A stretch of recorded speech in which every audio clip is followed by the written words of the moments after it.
Steps I Took podcast back in the building. Back in Dubai, in the studio. We had a few weeks off actually, didn't we? Yeah, I was away.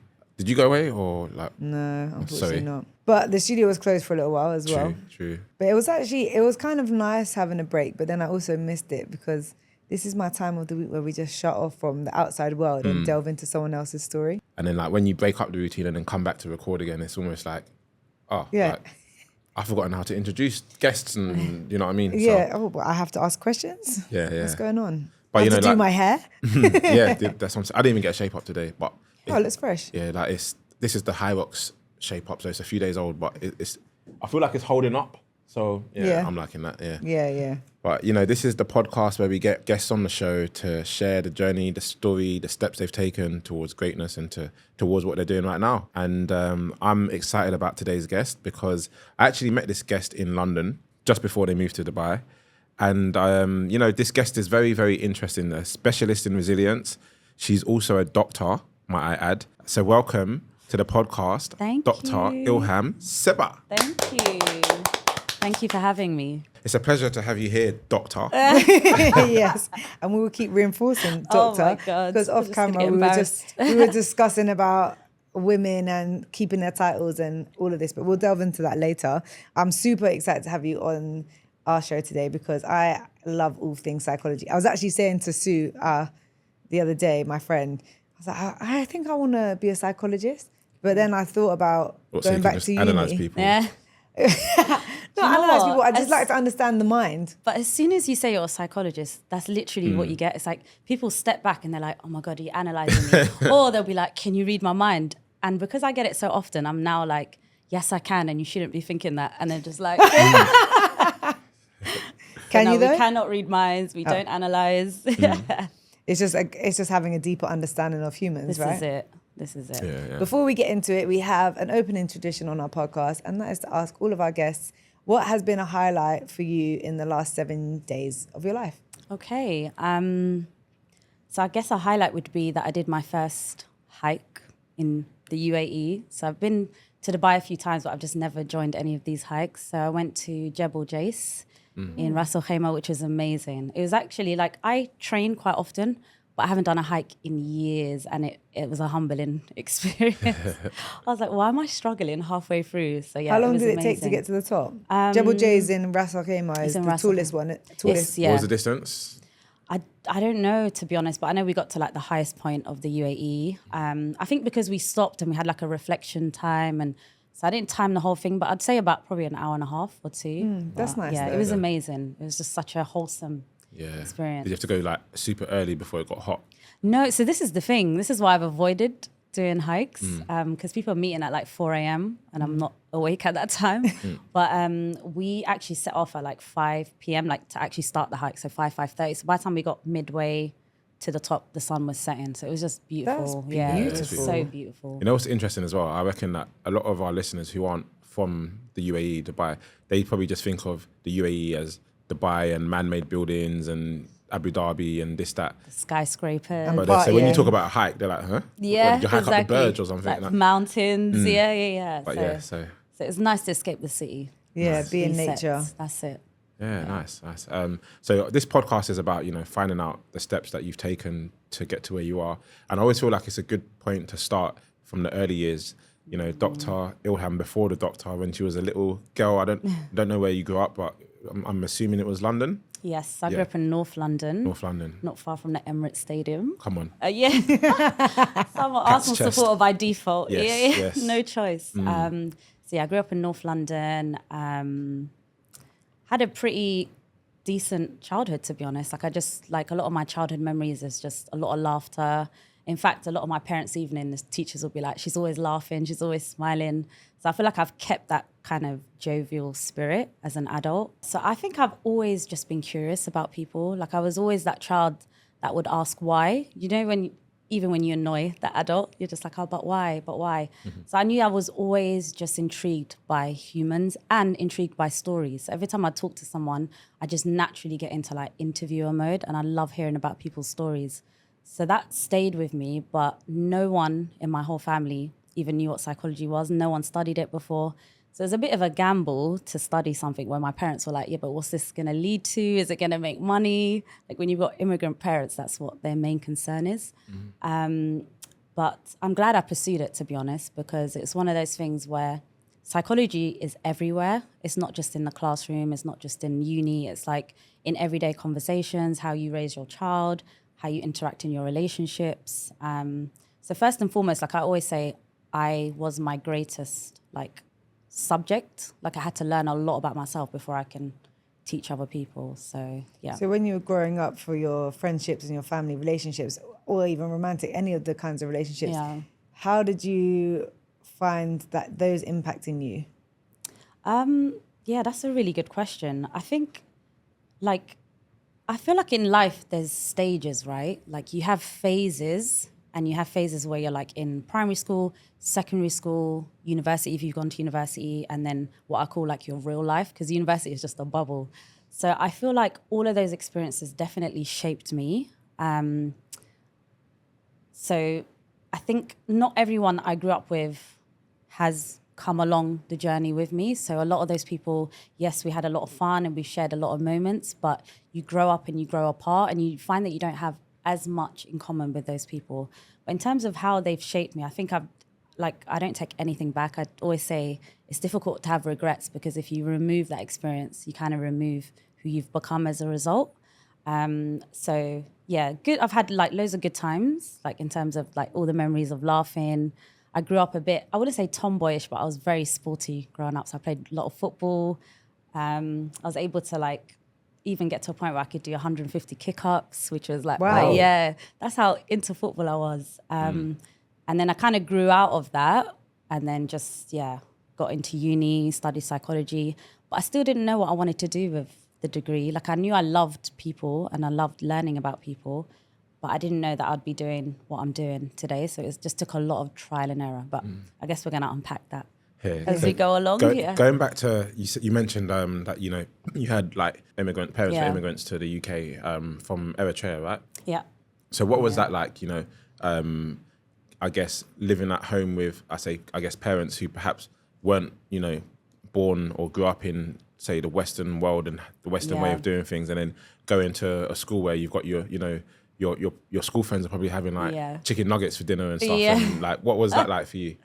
Yeah, I think it's a great question because I've had so many of these type of conversations where you feel like you have to develop this dual identity. So you've got your identity to try and like keep hold of your culture, but then you also need to assimilate with the culture that you've like immigrated to. So there's this term called acculturation, which is basically how well have you assimilated into the culture that you've moved into. And the better that you do that, the better it is for your mental health because you don't feel like an outsider, you feel like you belong. But then on the flip side, it's a double-edged sword because actually you lose your sense of identity. You might not be able to speak your mother tongue anymore. I've actually never been to Eritrea, so I've never visited. So as much as I feel Eritrean, I know when I'm amongst Eritreans, I suddenly feel very British. So it's like having that dual identity. I wouldn't call it an identity crisis. It's a bit extreme, but it's definitely having to like chop and change. How do you navigate something like that? Because where's the balance? This is it. And I feel like the more you think about it, the more you can get into an existential crisis. So I feel like I take each day as it comes.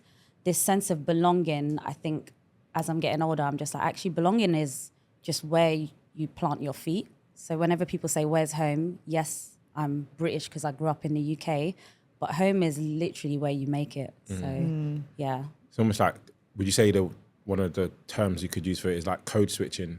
Yeah, 100%. Like, 100%. I think we probably all had to do that at some point. Yeah, for sure.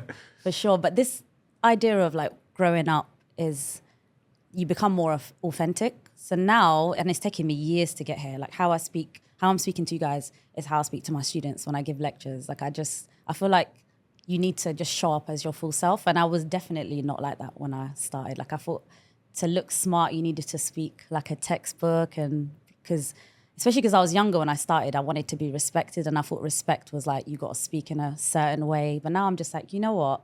Like you got to fall in love with who you are. And part of that is like taking off that mask and just actually just showing up as as who you are. So 100%, definitely. But it's like you said, a journey to get to that point, to get to that 100% of, if we are ever 100% feeling like we can be ourselves and comfortable and confident to do that. So after uni, you didn't know what you wanted to do with this degree. Yeah. It's kind of, again, that sense of finding your comfort and where to plant your feet. So what did you do? So I think I did all sorts, to be honest. Like, it took a lot of trial and error. So I worked for like a mental health charity. I worked as a research assistant. I got into like presenting and hosting. So that's when the whole like TEDx stuff happened. I took this like personal development journey.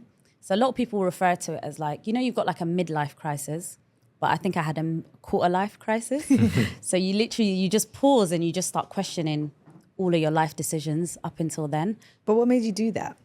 Especially at such a young age, 21, people more like, woo. Yeah, no, for me, I think my quarter life probably happened at like 24, 25. So that's when I was like, have I even chosen the right degree? Like, what am I doing with my life? Especially if you start comparing yourself, which we naturally do, right? You start seeing your peers who were really like just focused on what they wanted to get into. And you're there going, oh, but I've just done this degree. It hasn't led to anything apart from me just getting work experience. But that's when I just decided to start this journey of, okay, I might not know exactly what I want to do, but I'm just going to try things out. So one of the things I wanted to get into was public speaking. So from a young age, to go back to like childhood, I knew there was something in like a performance element. So when you're on stage, that's what I always say is the moment where I feel the most alive. It's so weird because now obviously there's cameras pointing at me and I feel conscious. But when I'm on stage, it's like that's when I actually feel the most alive. Mm-hmm. So back then, I didn't realize that. But I know that, like, again, there was no one to have as role models around me. Like, I didn't have any family members who were speakers or even on stage or performance or anything.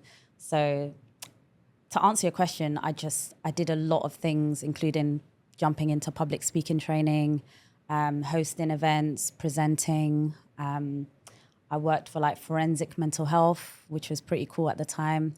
And then slowly, I then stumbled on the fact that there was this thing that I just kept coming back to, which was health psychology, but more specifically resilience. So it's about understanding why is it that people can go through these really like crazy experiences. Like, life is going to knock you down at some point. And this is what I say to everyone. Like, as psychologists, we don't try and stop bad things from happening because bad things are going to happen, right? We're going to feel stressed. We are going to lose someone at some point in our lives. We might lose our jobs. We might go through divorce, whatever it is. But it's about learning not only to just kind of recover, but to try and thrive from that experience. So that's what when I just read about it, I was like, this is what I need myself. What was it that, was there like a moment or something that, because you said that you kind of just came across this topic of resilience and stuff. Was it like a module in your degree, or was there like something that kind of made you want to like look into that whole topic in the first place? Or it definitely was not a module on my degree. And this is why I'm so passionate about this, because I'm like, why do you go through your whole school experience and no one ever talks about resilience? Like, no one ever talks about the real life stuff you're going to go through. Like, we get taught things like trigonometry, and I don't know about you two, but I've personally never used it. So it's no, I haven't. Yeah, right? But actually, we were never told what grief is. And then if you throw culture into it, do you even have these conversations at home? So I didn't. We never really unpacked our feelings in that way. Like, it was a lot of like, okay, great, get up and get on with it.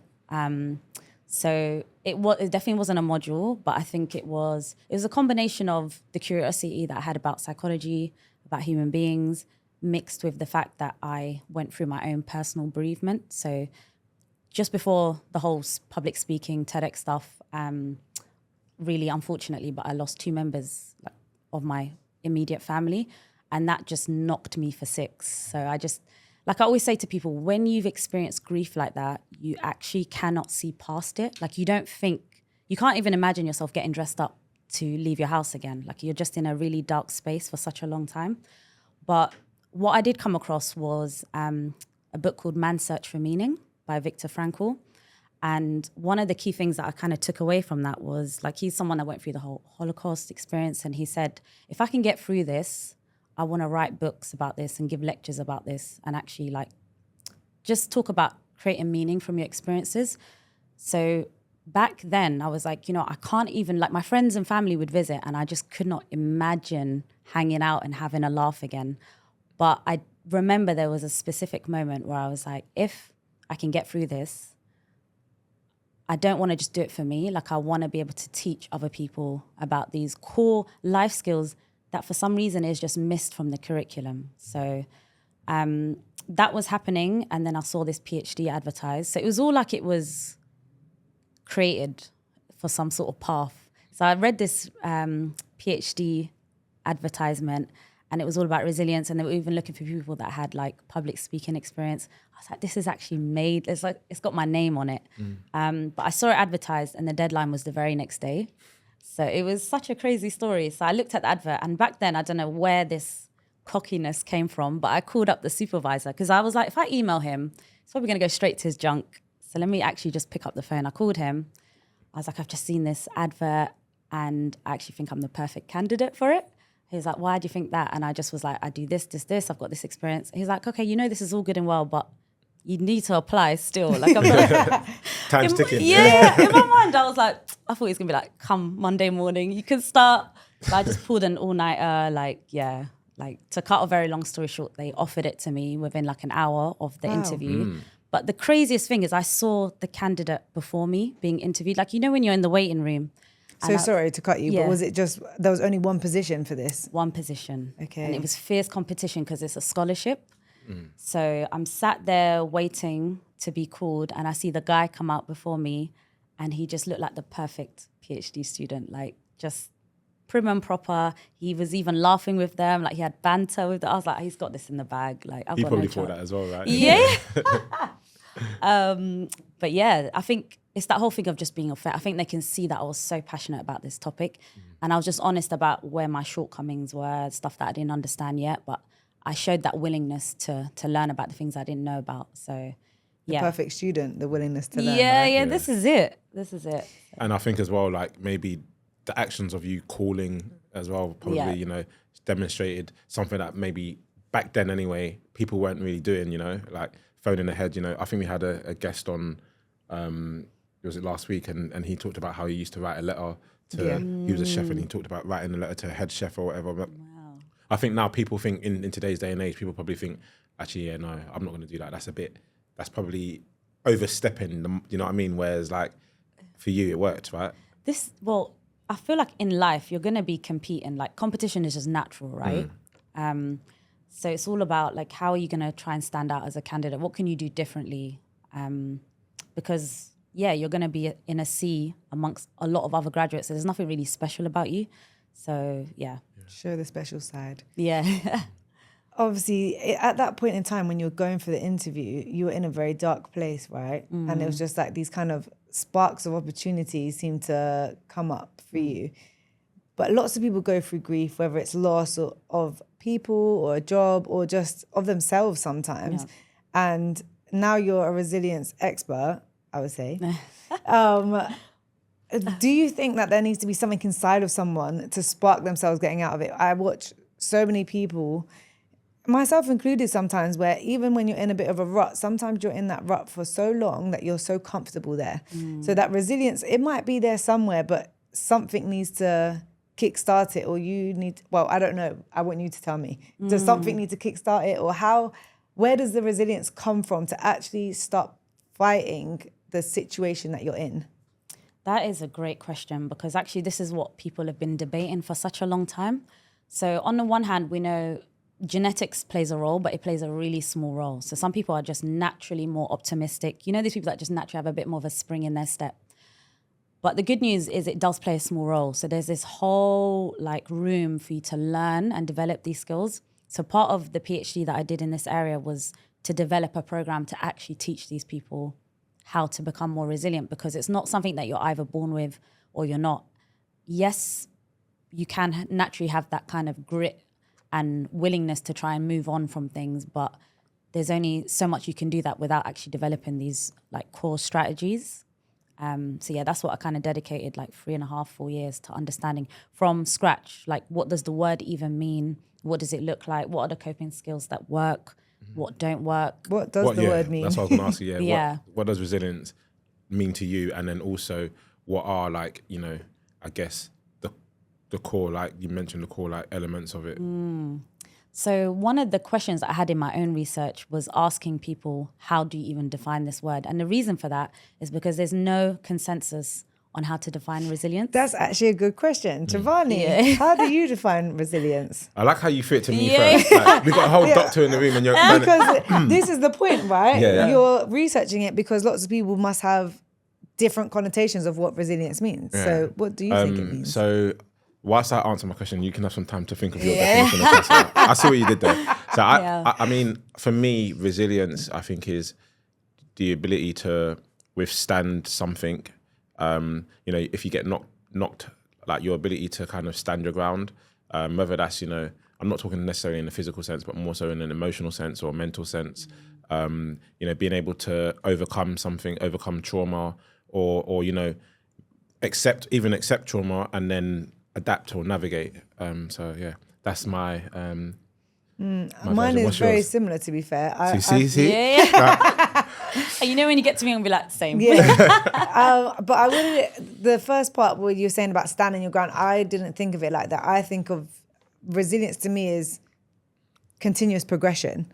So whatever is happening, whether you're trying to get a job or you're trying to look for a partner, or it's this element of consistently trying to be a better version of you. Fitness, relationships, all kinds of everything. That's how I see it. But yeah, so when I say standing ground, I don't necessarily mean like be stubborn, but I mean more so like standing your ground. For example, like you might get knocked back from a job interview, but standing your ground is still believing in who you are and then going for another job interview.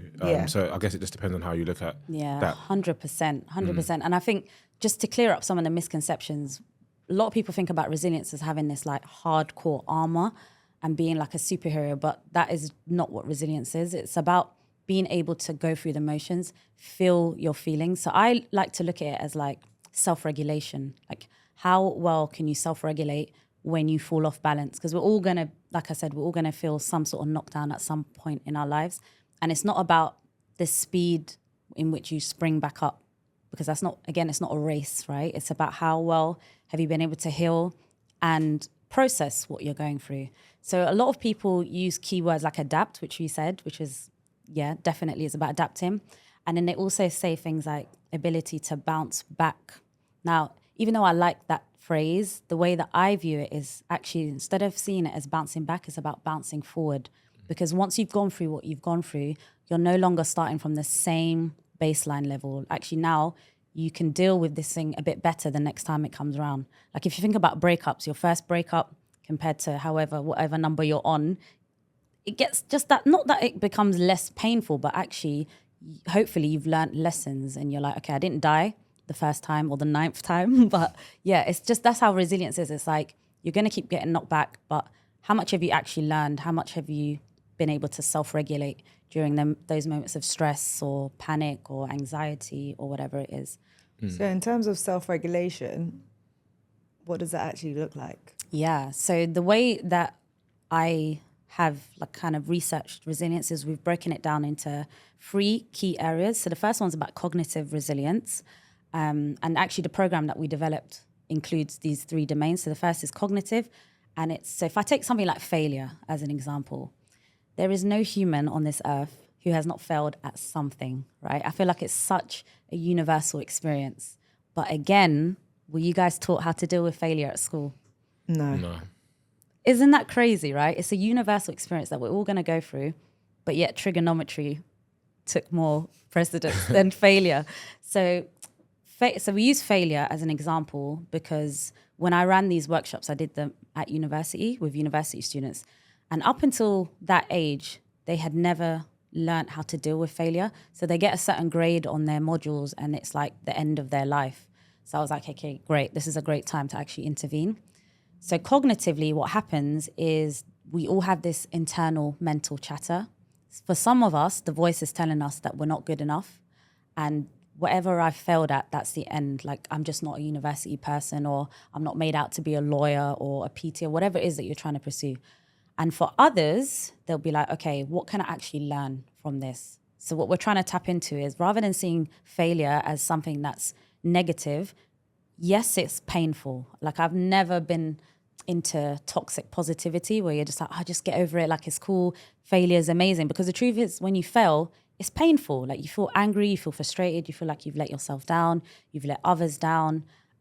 So feel that, but then put a time limit on it. So this is where the whole dwelling thing and staying stuck in a rut, it's like, feel what you need to feel, but then tomorrow's a new day. So what feedback can I take? Because a lot of us are not good at taking constructive criticism when it comes to ourselves, right? We're so good at like giving out advice, but then when it comes to putting up a mirror and looking at where your weaknesses are, that's what's tricky. So in terms of failure is nothing but feedback, actually. It's actually letting you know where you're not actually so great at or what you can improve on.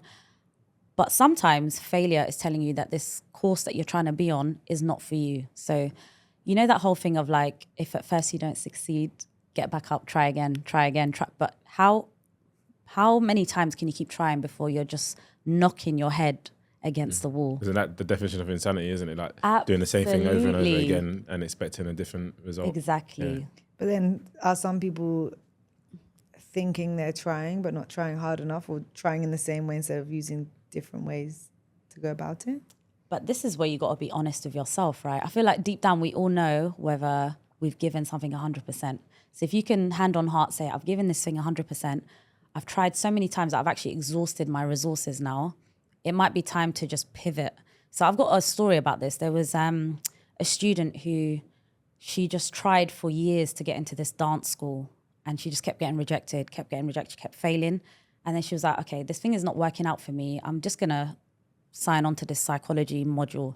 Fell in love with it, actually did really well, and is now quite a really successful psychologist, and is just has found her passion. So sometimes it's like, you think you're meant to be doing this one thing, but it's not taken off for a reason and you don't know why.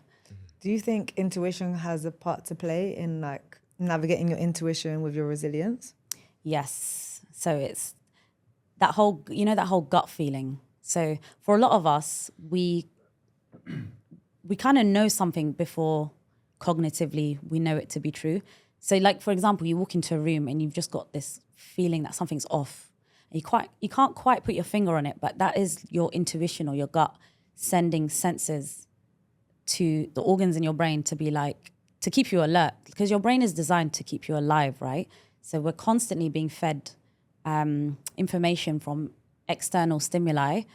So in terms of, is there a link between your gut and your instincts and resilience? Yes, because the whole thing of like adapting, like all of this stems from keeping us alive. So the oldest part of our brain is like the hind brain, the stem brain, where it actually just developed to be able to detect threat.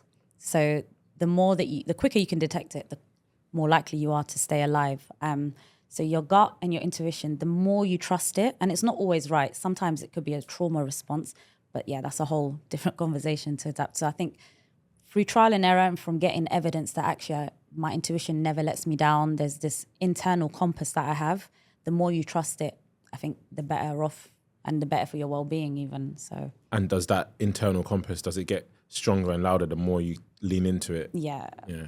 100%. There's actually a lot of research to support this. I think they call it interoceptive something or the other. So there's actually science to show that these gut feelings, they're actually quite real. They call it the second brain, right? Your gut. So I'm glad that they're paying a lot more attention to it, because there's something in it. It is very interesting because you have like that divided feelings and thoughts and which way to navigate. Yeah. So you mentioned that was like, one was like the cognitive element. Yeah, so cognitive. So it's about learning how to reframe stuff. And it's not, like I said at the beginning, it's not about how quickly you do this. It's actually the depth with which you've understood yourself in that moment and what you can take away from it. So we deal with that. The second is about social resilience. Something I say time and time again is that we are not solitary creatures. We live with other people and we have to navigate social spaces.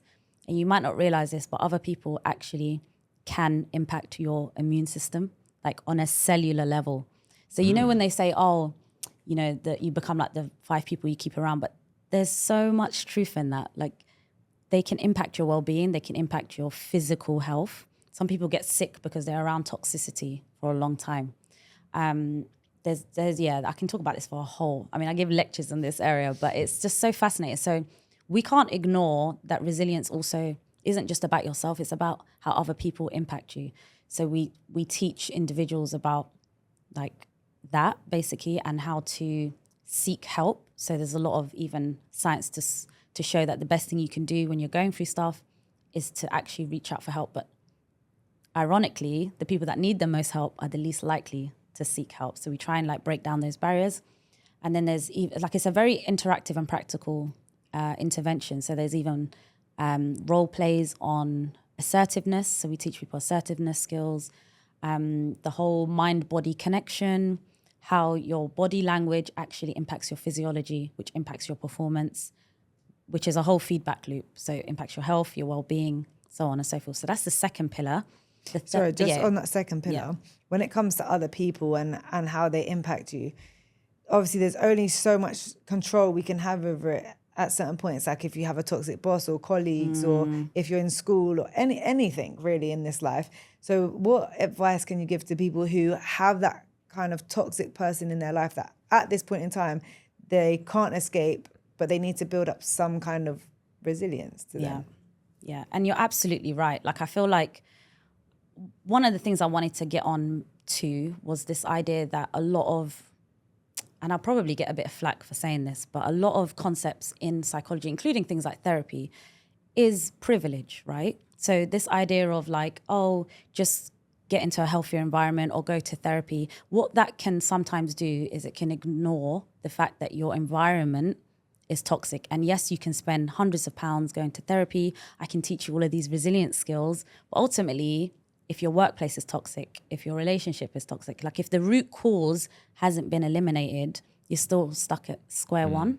And then you're still fighting every day, 100%. which is then tiring It's like in itself. 1 hour a week of therapy versus like how many hours there are in a week of toxicity or stress, and you know, so it doesn't add up.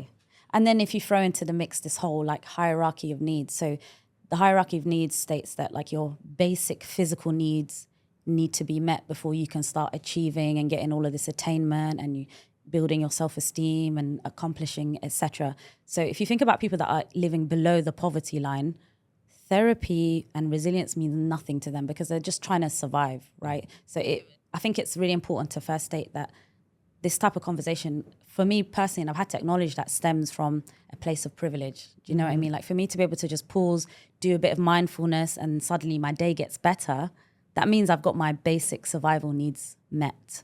So in answer to your question, I completely agree that yes, it's not as easy as just get into a healthier space. But what you can do is try and control the controllables. So if you go back to the whole social connection thing, there is a lot of science to show a link between your well-being and even things like nature. So the fact that we're in a room with even like plants, it doesn't even have to be other human beings. Like you can be around fish, living organisms, and it still has an impact on your well-being. Like it's insane. So this is why lots of people have like their therapy dogs and things like that. Yes, absolutely. Like I remember years ago, I did a study where we just took a whole bunch of junior doctors and surgeons to the woods, and I was a researcher at the time. So all I had to do is just like measure their well-being. And they got us to even get involved where we had to hug a tree. And back then I was like, oh, I don't know. Because the guy who was running it was like, choose your favorite tree. And I'm looking at all of them going, they all look the same. Like I can't discriminate between them. But then I was like, I'm going to lean into the process. And I did. And this is going to sound super nerdy, but I even bought a book about how trees communicate after that. Like the whole thing is insane. Like the way that they're so connected, like they will send signals from the roots to tell another tree that there's like toxicity in the soil or it's really crazy. It's actually crazy. So when you understand the whole ecosystem, you realize that we're not that far off from these organisms that we look at. So in answer to your question, what can you control? How can you better your well-being where you might be like a deep introvert, and the advice of like go and seek social connection. Social connection is so paramount to our well-being.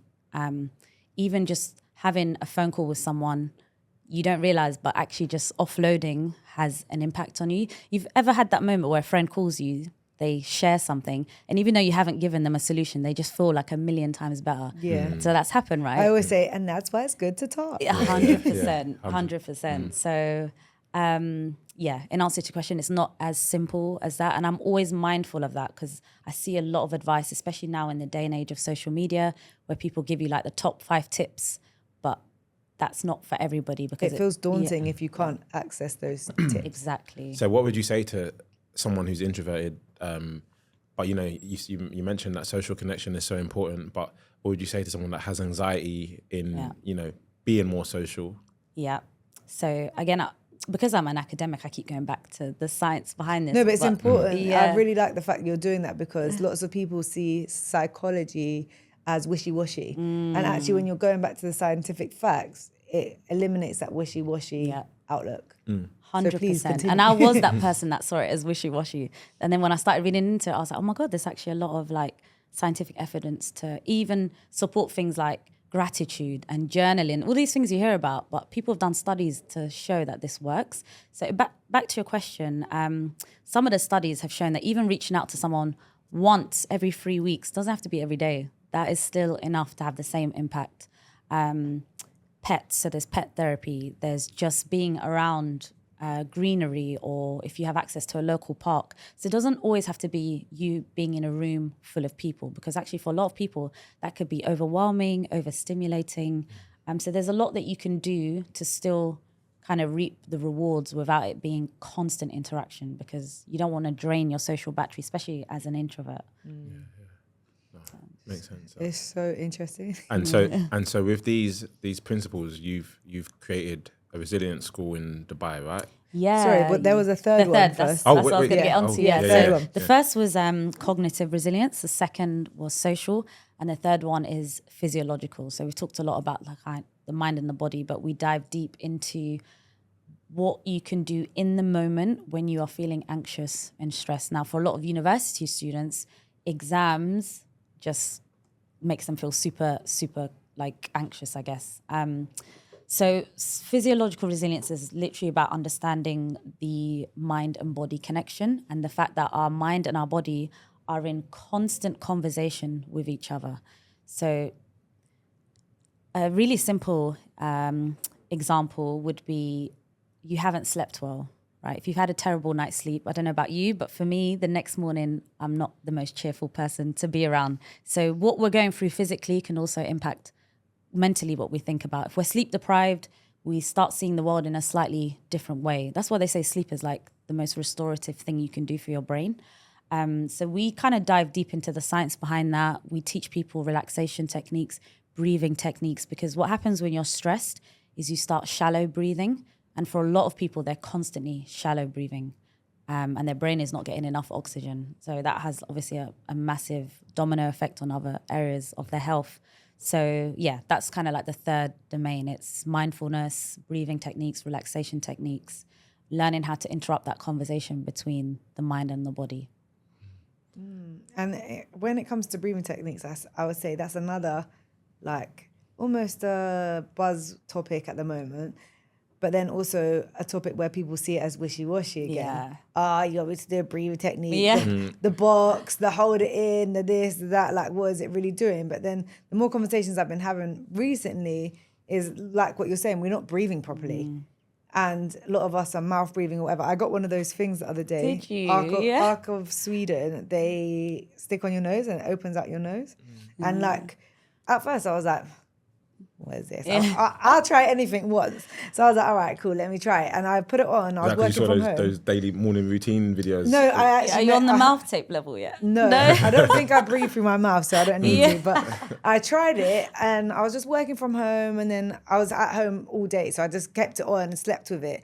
The next day I was going to the gym in the morning and I thought, I've been wearing this for a long time. I should probably take it off. It's getting a bit... So I took it off and I was like, oh my God, I can't breathe. Oh my God. I didn't realize how much it had really opened up like my whole breathing capacity. So I was like, wow, this is actually making a hell of a difference. Like literally it just feels like it's opening up that much. Even if That's I do that insane. myself, Yeah. I can breathe so much more. So it wasn't a placebo. It was not a placebo. That's amazing. And I thought, I'm a big believer in placebos. I love Yeah. it. If my mind is saying it's right and it's helping me, I'm here for it. But no, this actually worked. So then what happens now? You've taken it off, like, and you said you can't breathe. So no, I can breathe, but I can't breathe as much. You know, like if you're a bit bunged up, you can kind of breathe through your nose, but not really. You can tell the difference. So now you feel bunged up again. Yeah, literally, yeah. I feel bunged up, Wow. even though I'm not sick. So the next podcast you'll be coming Yeah. in with the, Yeah, I was thinking I'll come in, I have it on my nose. Just have to get used to me having this green strap. Yeah. But imagine trying to teach or sell this to university students. University students I walk in and I'm like, all right, guys, we're going to talk about mindfulness. Of course, they're like, what is this? I'm here for So they're science. the most they're the most reluctant because they're of that age where if it's not going to be on the exams, they're not interested. But it had a massive impact on them. Like we used this app called Calm where we were tracking like how often they would do it, and a lot of them were reporting that it was impacting their sleep even in a positive way. So at first they didn't want to buy into it, and it's always the people that are the most reluctant, and then when they buy into it, they're like, oh my God, this is having a huge, like back to your story about you're like, this is wishy-washy, but then you're like, oh my God, I can't breathe as well anymore. So yeah. Do you find, do you know when you talked about privilege and resilience and stuff, do you find that people in places like Dubai are more or less resilient than, say, people in, say, like, for example, North London where you grew up? Yeah, to be honest, I've not been here for that long. So I only moved here just over 7 months ago. But if I had to just guess, I would say people are people. So it doesn't matter where you are in the world. One thing my dad always says to me is he says, you can be lying down, like on a beach in the Seychelles, but if you're not okay inside, you're not going to be okay wherever you go. So a lot of us try and escape from our problems by thinking, oh, I'm going to do this 7-day retreat or go to the Bahamas, but you're still carrying your problems with you. So I don't know if they're more or less resilient just because they're in a different scenery. On that as well, actually, where life is hard or can be hard and people go for a lot of things because they've gone through it and they've got a new job or they've moved on with a new partner or whatever it might be, they might see themselves as resilient, but actually these steps that you've talked about and learning the lessons and being able to adapt, they might not have actually done that, if that makes sense. So what do you say to those kinds of people? Like, have they still got elements of resilience, or is it that they've kind of neglected the resilient side of things? Like, how does that work? Yeah, no, it's a good question because what I don't want to do is like undermine anyone that takes any level of courage to improve their lives. So even if it's like, you know what, this environment's not working for me and I'm going to pivot and I'm going to uproot my life and I'm just going to try and see if I can find happiness elsewhere. That takes courage because for a lot of people, their life is very routine, and there's nothing wrong with routine. It works for a lot of people. If it makes you happy, great. But for a lot of people, it's their safety net and they stay stuck in that. So if you've got that courage to just step away from the norm and try something, that's great. But is it a plaster? So if you think you getting a new job or me leaving London to come here, suddenly my life is going to be amazing. If I've not done the root work, i.e. worked on myself and my traumas and whatever it might be, then wherever I show up, it's going to follow me. So if you think about relationships, you're just going to meet the same person in a different body. With jobs, you may not have got on with anyone in your last workplace. Suddenly you're not getting on with anyone in your new workplace. So there has to be a common denominator, right?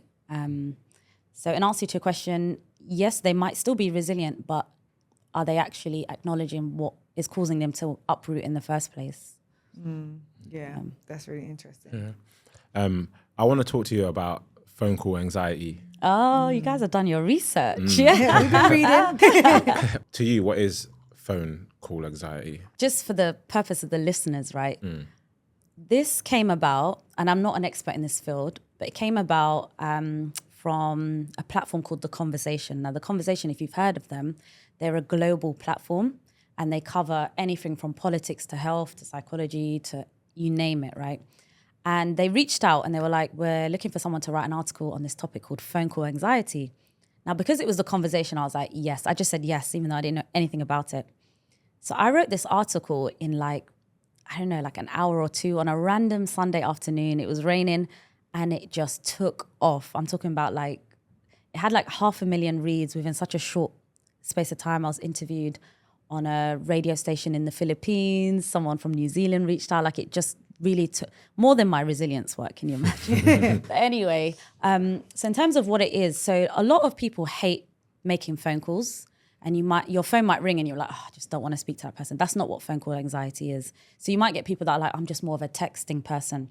That's not phone call anxiety. Phone call anxiety is you literally experience the symptoms of anxiety, i.e. heart palpitations, knots in your stomach, palms start sweating, pupils start dilating. Like you're actually having a response to either answering the phone or making a phone call. So most people would dread making phone calls. And I feel like in this day and age, people have become such WhatsAppers. So we're losing the art of conversation, actually. I don't know about the two of you, but do you ever just pick up the phone and just check in? I love to pick up the phone. Same.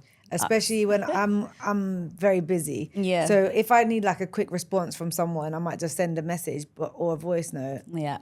If it's like a quick, just like back and forth kind of like easy. But I love to call really to get what I want, because I can talk to them, I can have a conversation, and I can actually get to the point instead of having that back and forth unpersonable. I like to be very personable. I love that. I like to get to know them. How was your day? Oh, you took your kid to somewhere last week. How was that?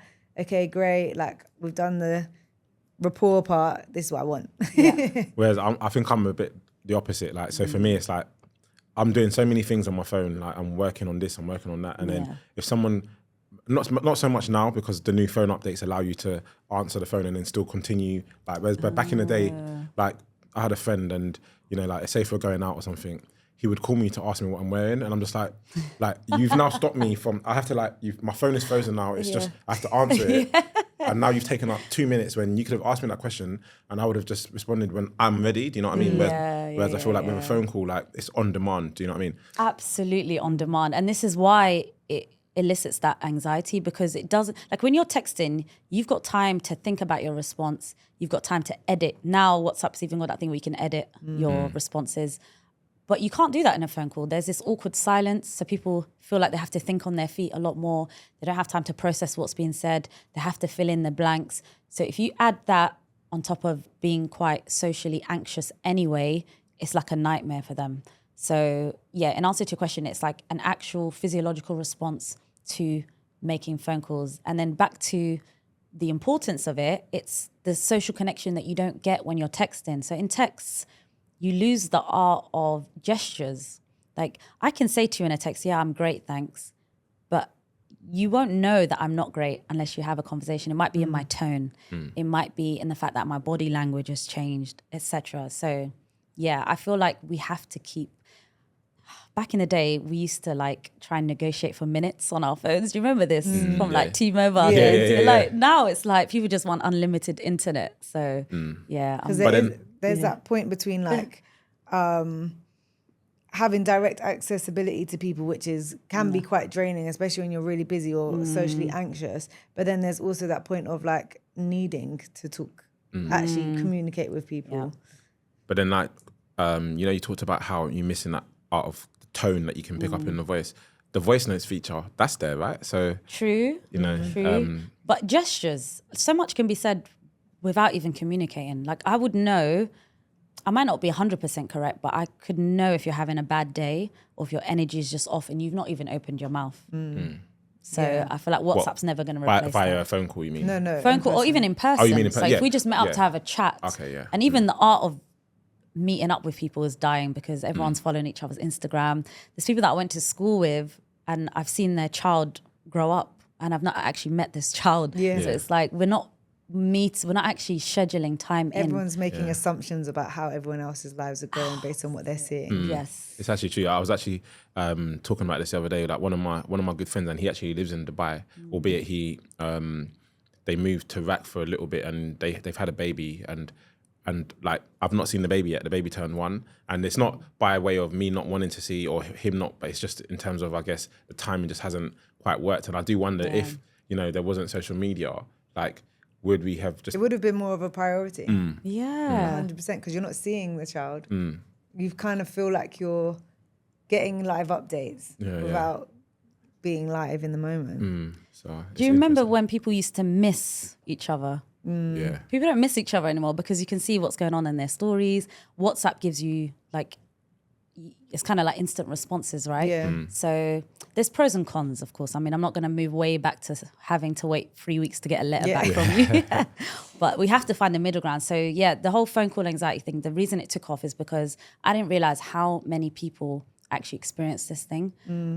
So back before it was called X, it was called Twitter. So on Twitter, it got so many reshares with loads of people saying, oh my God, this is me. I've never known that there was an actual term for this thing. No one's ever written about it. So it really just like became a bit of a movement. For me, and I probably am completely wrong or being quite naive, but when I hear of terms of like phone call anxiety and being like they're kind of scared to be on the spot to answer questions, my first thought is, does that mean that you're not sure of yourself or what you think and what your thoughts are? Because if you know what you like or what you don't like, or you know your boundaries, or you know whatever the hell it is that you want to chat about, if someone asks you a question, you're able to answer it. That's probably a very naive way of thinking. But where does this phone call anxiety come from? Yeah. So, you know what you've just said, you can use that same analogy for public speaking. So you can know you could have a PhD in this area, but the minute you stand up on stage and you've got a whole audience, you suddenly get stage fright or like you become muted. So it's not about not knowing about yourself or being indecisive, but I think it's literally just a fear response. So I think there's a lot to it. So on the one hand, you've got the whole social evaluation. So you're being evaluated by how you speak, how you come across. And I think it gets worse when you don't know the person. So if you say to someone, just call this restaurant to, make a booking, that still is like anxiety for them because they're like, I don't know this person, I might be judged. But I think it's like an overactive vigilance system that they have. So, earlier when I talked about the brain being designed to keep you alive, for some individuals, they just see threat everywhere. Now, why that might be the case is very complex. So some people go through like childhood trauma, which means they could be sat in this room with us and they're just alert. So even the smallest thing where they can hear footsteps like outside of this studio, they're going to be much more hypervigilant to that than us. So I think the answer to that is complex because each of us have our own unique experiences, but I don't think it's as simple as maybe you just don't know yourself, because if that's the case, no one would have public speaking fear, right? So Interesting. I like that perspective a lot. I am in. Lots of people are, I don't know if suffering is a word, it might be the right word, but going through anxiety, whether it's phone calls or in person or whatever it might be. And obviously we're not here to talk about anxiety. I know that's a whole other subject, but I was just wondering how anxiety might feed into or not resilience. Yeah, that is such a great question.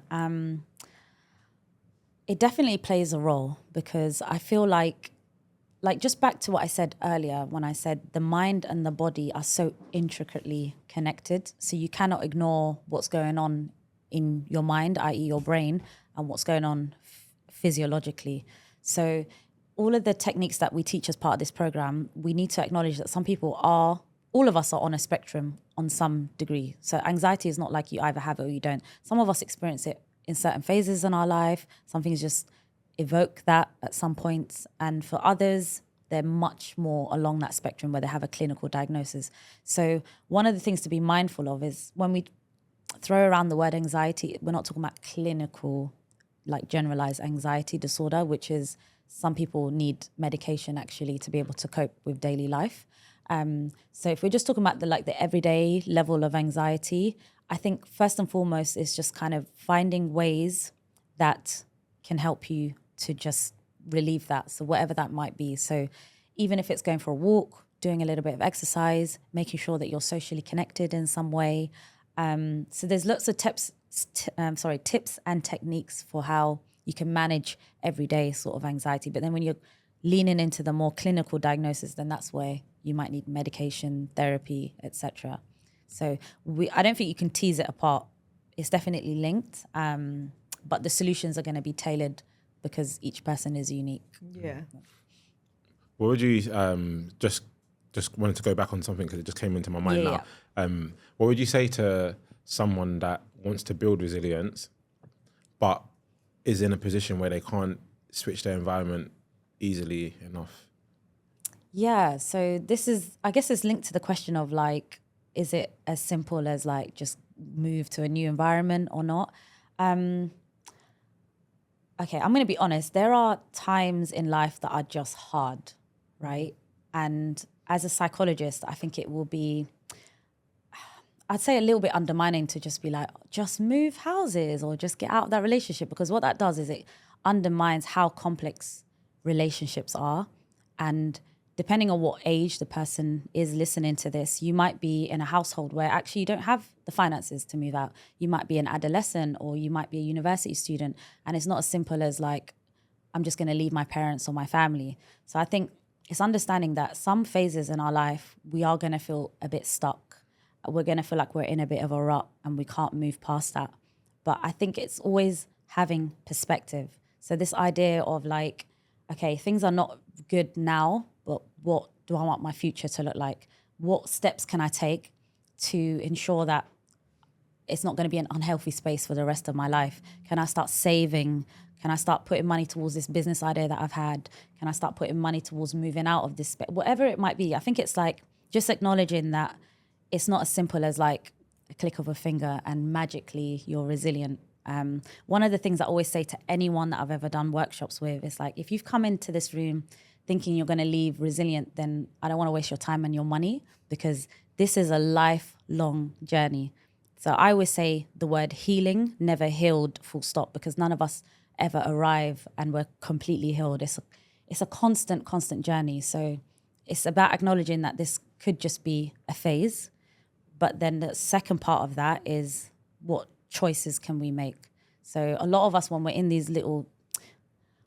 these spaces, I should say, we forget that we're not passive agents, and actually we can make decisions and we have choices to make a better life for ourselves. We're always one decision away from having a completely different life. So what decisions can you make during that time that you're going through that can alter your whole life that you don't actually realize? So a lot of us don't know that we could be happier, we could be healthier, but we've just not made those decisions yet.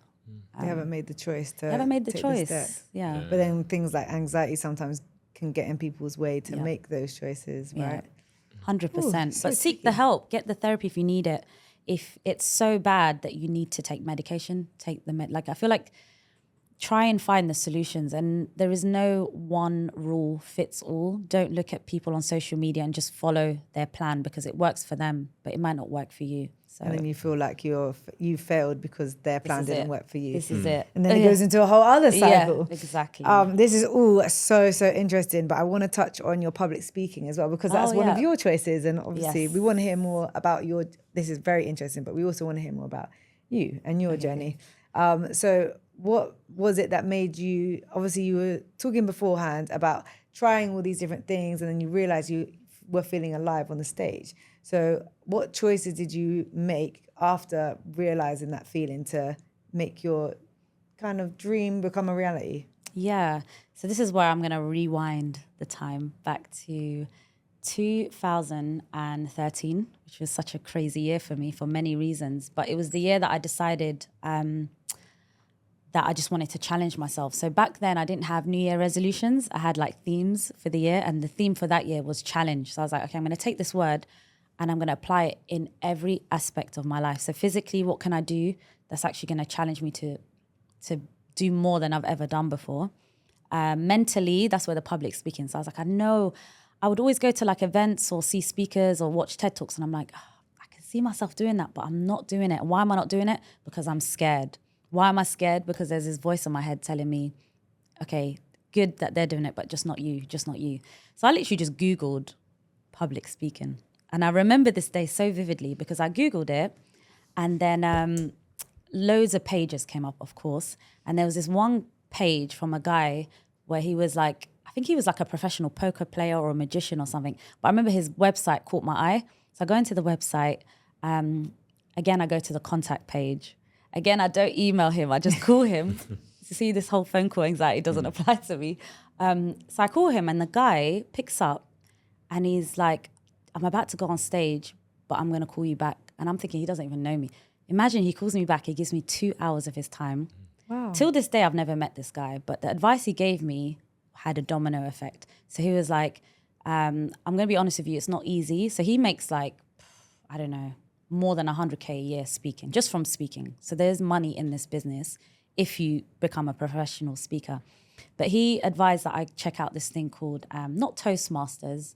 It's something like Toastmasters. It's called Toast something. Something I've like looked that, at it yeah. as well. Yeah. So I get there and I was like, okay, this is cool, but it's a bit too corporate-y for me, to be honest. But they put us in like mastermind groups.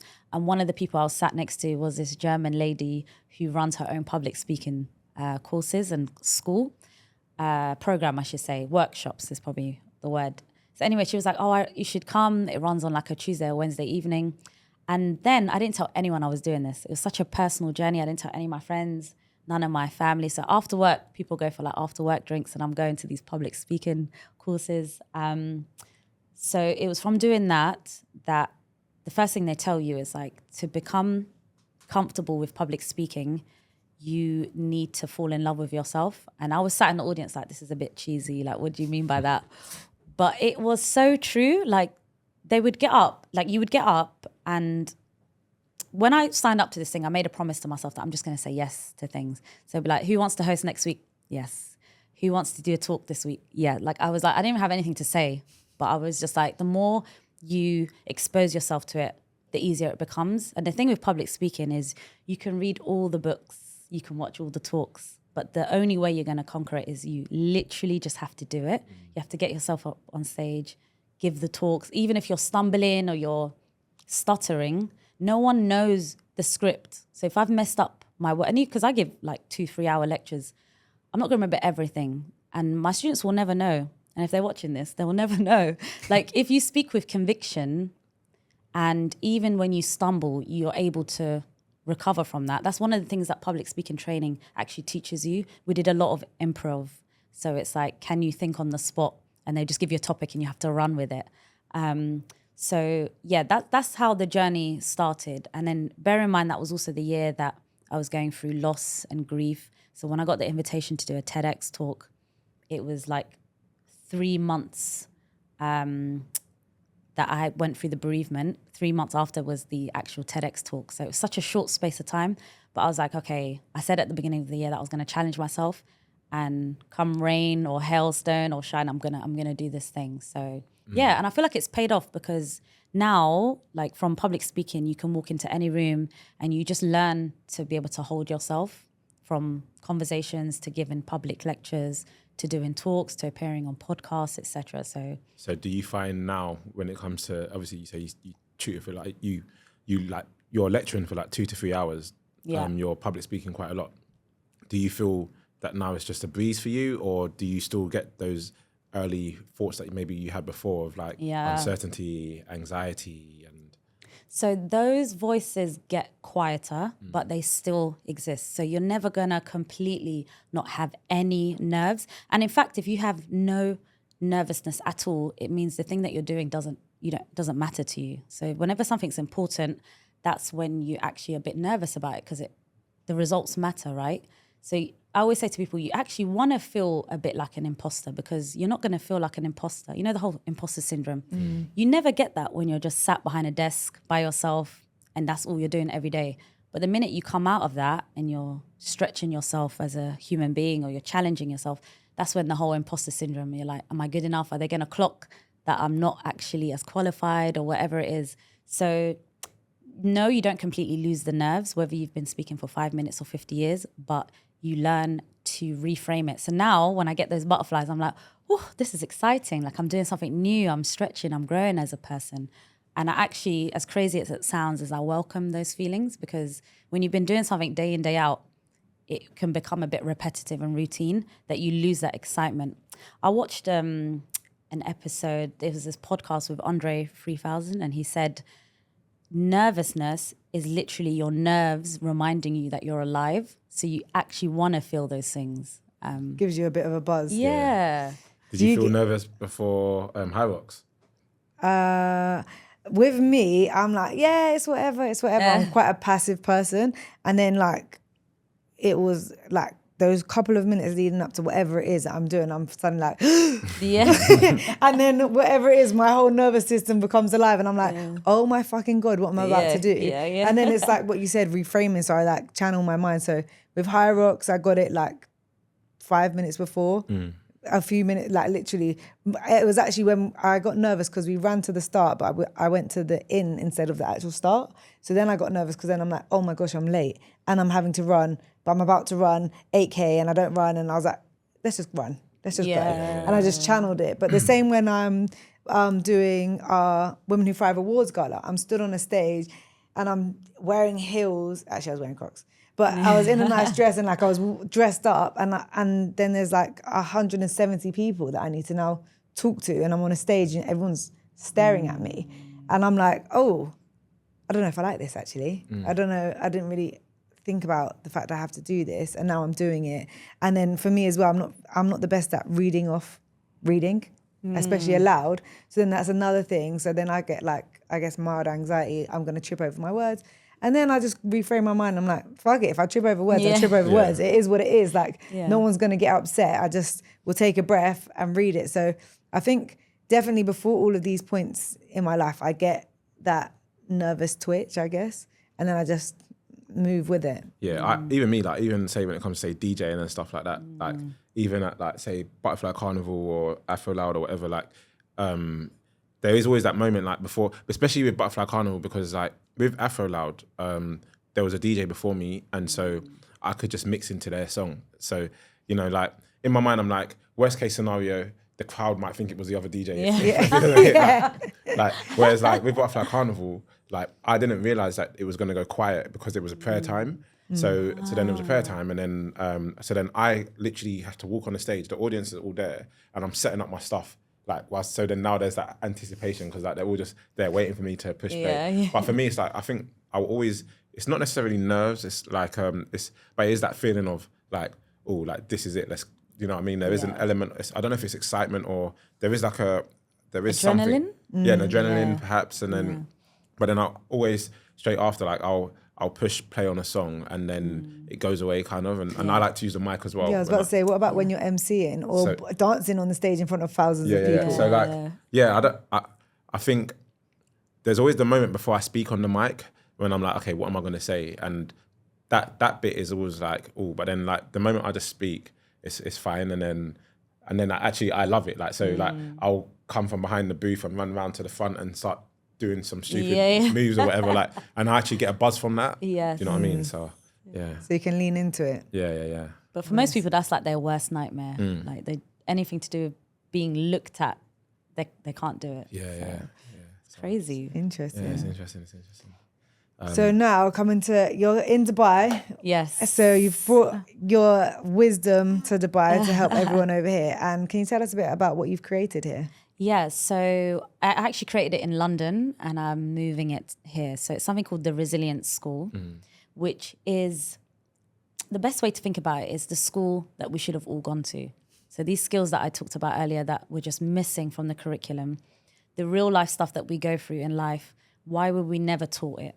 Some people are quite fortunate to be taught it at home, and for some people that's just completely missing, and they learn through trial and error. So I wanted to create an initiative or a well-being initiative to teach people these life skills to help them navigate through adversity, stress, all the inevitable knockbacks that we are going to experience in life. So it started off in London.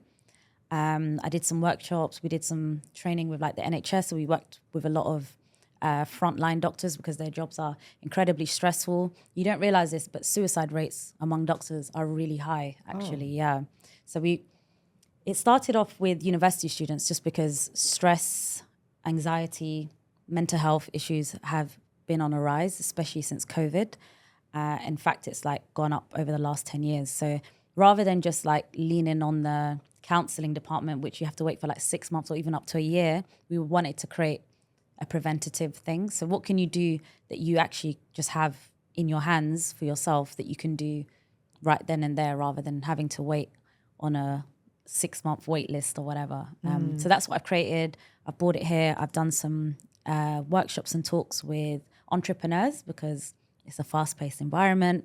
Failure rate is incredible with entrepreneurs. So just teaching people these skills, basically. So yeah, it's called the Resilience School. Sounds very interesting. We'll have to go down to one of your sessions at some point Yeah, I'd love and that. enroll on the course, as it were. Yeah. So yeah, no. Very And for anyone that's listening, how can they tap into that? Yeah, so I have a website, so it's called theresilientschool.co.uk because it started off in the UK. But there you can find out all about the Resilience School, the whole kind of ethos behind it, the programs that we run, etc. So there's a whole like contact me page, etc. So if you feel like it's something that you would benefit from in terms of your workspaces, so there's like individualized as well as like teams. It's just a life skill. Like as soon as you say the word resilience, people are like, oh my God, I need more of that. My child needs more of that. My spouse, whatever it is, like it's something that we all need from time to time. Is there any tips that you can give to people who are supporting others with their resilience? Because there's a lot of the time where, like you're saying, people either can't afford therapy or the kind of support, or they just don't want to because that's still seen as like quite taboo. But you have those supportive friends that are trying to help people through difficult times in their lives that they might not even realize they need that extra help with resilience. But how can we help support others? Yeah, I love that question because one of the things that I've had to realize for myself is that your friends, as much as they can be there for you, they're actually not, it's going to sound harsh, but they're not your therapists. And the reason I say that is because not everyone is equipped with the skills to be able to manage when someone just offloads, emotionally offloads. So sometimes you just get a random phone call and you don't realize, but the person's really going through it.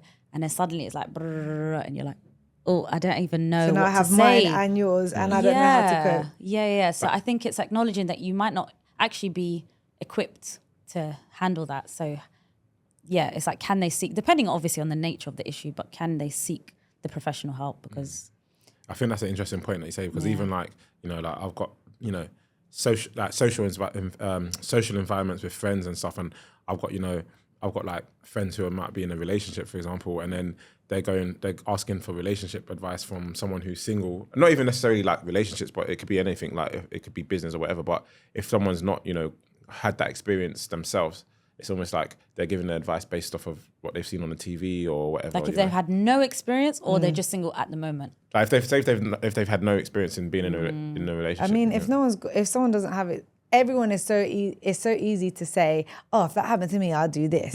Yeah. Until you go through it. No one knows. Until you're actually going through that situation, you have no idea how you're going to act. Absolutely no idea. So it's like, but this is why I asked the question of, if a friend is coming to you for support or you can see a friend is in need, what tips can you give to a person to give some help, helping tools to their friend or their partner or their child or whatever it may be? Yeah, I think first and foremost, it's about creating a safe space. So we talked about this off camera earlier. The idea of the reason therapy works actually is something called therapeutic alliance.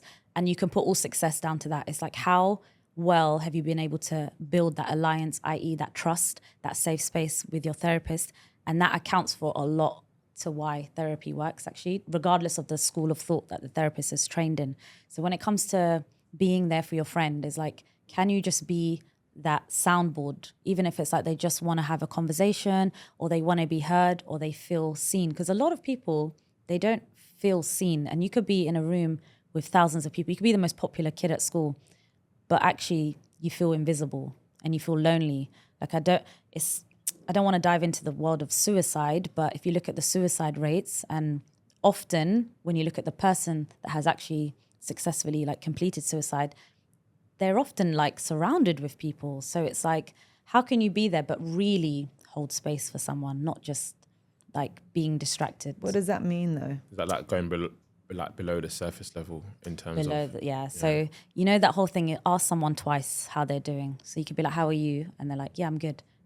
But how are you really? And it's that second one that catches people because they're like, oh, I didn't expect it. And then suddenly they start crying because they just didn't realize that someone really cares past the surface level. In some of the research that I've done, so I'm what you call like a mixed methods researcher. So there's a lot of like where we carry out a lot of measures and quantitative stuff, but then there's also the qualitative side.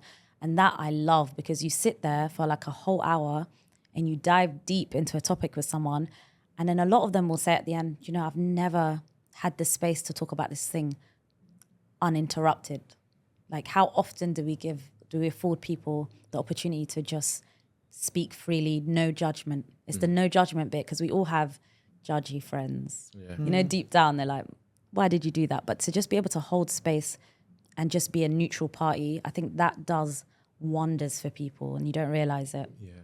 It's like, I think we had a guest on the pod a few months ago called Tess, and I think she said something about, you know, when you go get a coffee, rather than just being like, hey, how are you? Like, what did she say? How's your day going or something? Yeah, how's your day? Or how do you actually feel today? Yeah, yes. You know, like, you know, like... Shev, what does your heart say? Yeah, what does your heart say? That's it. Yeah. I got asked that once from a friend. They were like, how's your heart doing? I'm like, my heart? What do you mean? It's beating. What do you want to know?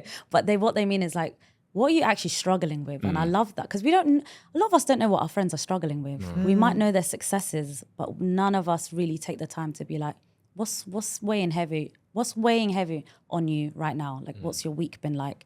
That's so much better than just being like, how are you? Yeah. Yeah. Because that's just small talk, isn't it? How are you? Yeah. Like, how's work? it's just pleasantries. Isn't Yeah. it? So to help a friend or a child or a colleague in need, just if you have the capacity to do so, be that safe space where you're not judging, but you're just holding space to listen to them. Yeah. And if you can't be that person because you're going through your own trials and tribulations, where can you kind of signpost them to? So, yeah. To be fair, I think it also comes back to like that boundaries thing, which I feel is another bit of a buzzword, but it's so important. Like for me and my sister's relationship now, for example, we can get to a point sometimes where she's like, oh, I've got a lot going on.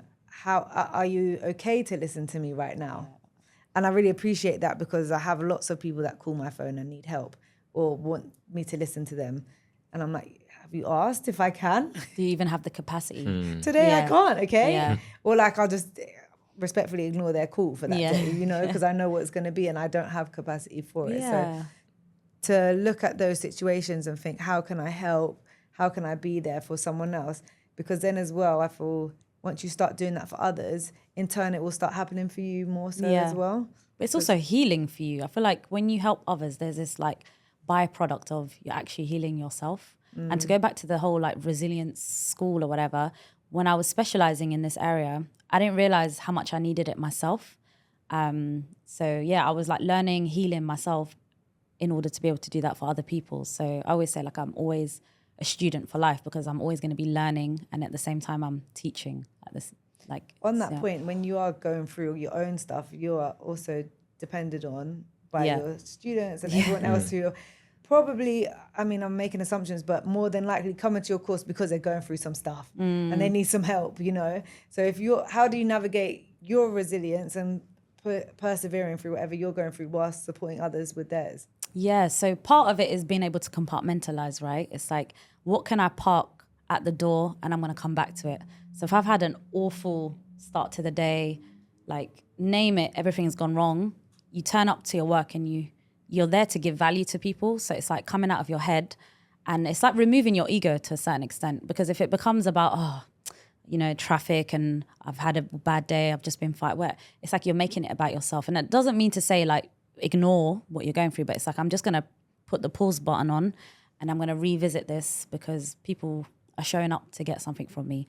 And as much as I don't have the energy, this happened, do you know what? I always go back to this example of the public speaking thing, because I signed up to do this talk, and of the morning, I just was not feeling it. I wasn't feeling myself. I didn't want to do it. So I messaged the German lady that I knew, and I was like, do you know what? I'm just going to pull out, like, just get someone else.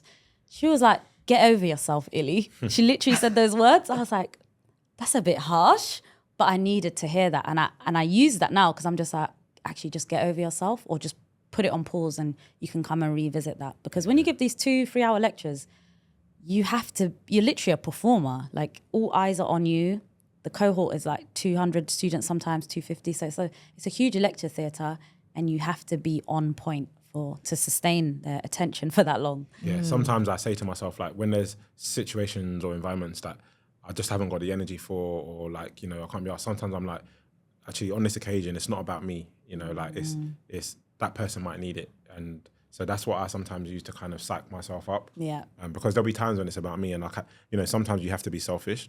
100%. But sometimes I'm like, is this a moment where I need to be selfish, or like, actually, let me think of this person in this situation, and then actually sometimes I find I feel better anyway after. Yeah. And none of us really know the answer to that, right? It's all trial and error. So there can be times where you're like, okay, it's not about me. And actually that day you shouldn't have done that thing because you fell flat on your face and people didn't get what they needed out of it. So it's actually just understanding when to listen to your body or not. Yeah. Yeah, no, this has been a very insightful conversation. Like, I feel like we've, digested a lot of information that will be useful. This will be one of the podcasts that I'll definitely be sort of listening back to, like, again and again, especially on the topic of resilience and, the different pillars around that. So thank you for coming on. It's been great having you here, Doctor. Yeah. Thank you for having me. We do also have a tradition at the end of the podcast.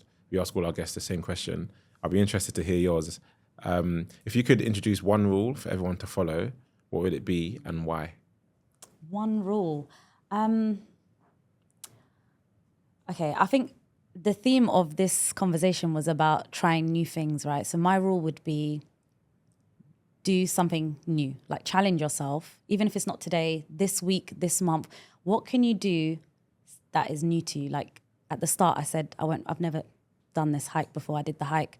I always say I'm not a running person. I joined a run club. Like, you just don't know how saying yes to something can end up shaping your experience of life. And that goes for everything. Like when I say new, even a new opinion. So one thing that we see on social media is the same voices screaming the same thing. So I would challenge the listeners to just hear an opposing opinion, opposing argument, because that's how you learn, right? You have to listen to someone that contradicts you or listen to a different opinion. So what can you do that's new this week? Love it. that. Yeah. Nice. Yeah, well, thanks again. Thank you. It's been It's been great. Yeah. Thank you.